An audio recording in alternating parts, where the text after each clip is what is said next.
আমি চন্দন শৰ্মা উচ্চতম মাধ্যমিক বিদ্যালয় নৱম শ্ৰেণীৰ ছাত্ৰ ছাত্ৰী। আজি আমি বহনক্ষম উন্নয়নৰ জৰিয়তে কৃষি ক্ষেত্ৰত জাবৰ নিষ্কাশনৰ বিষয়ে এটি আইডিয়া দিব বিচাৰিছোঁ। কৃষি ক্ষেত্ৰত বাকী থাকি যোৱা আৱৰ্জনাসমূহ আমি নিজৰ বুদ্ধি আৰু কৌশলৰ দ্বাৰা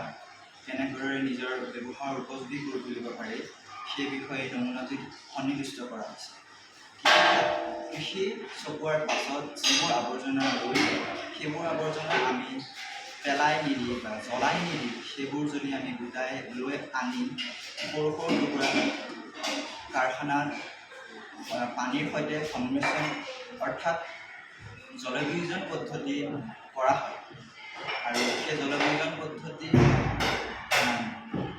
সংৰক্ষণ টেংকত প্ৰায় 10-15 দিন চিল কৰি ৰখাৰ পাছত সেই জলবিয়োজন পদ্ধতিত উৎপন্ন হোৱা যিবোৰ পদাৰ্থ সেইবোৰ চাপ প্ৰয়োগ কৰি যি গেছ উৎপন্ন কৰা হয় জৈৱিক গেছ, সেই জৈৱিক গেছৰ দ্বাৰা তাপ শক্তি উৎপন্ন হয়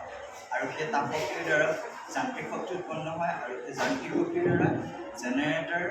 তথা বৈদ্যুতিক শক্তি উৎপন্ন হয় আৰু এই বৈদ্যুতিক শক্তিৰ বাবে এই পদ্ধতিৰ বিদ্যুৎ উৎপাদন কৰি আমি পৰিৱেশক বহু পৰিমাণে প্ৰদূষণমুক্ত কৰিব পাৰোঁ আৰু সমূলভাৱে বিদ্যুতো ব্যৱহাৰ কৰিব পাৰোঁ।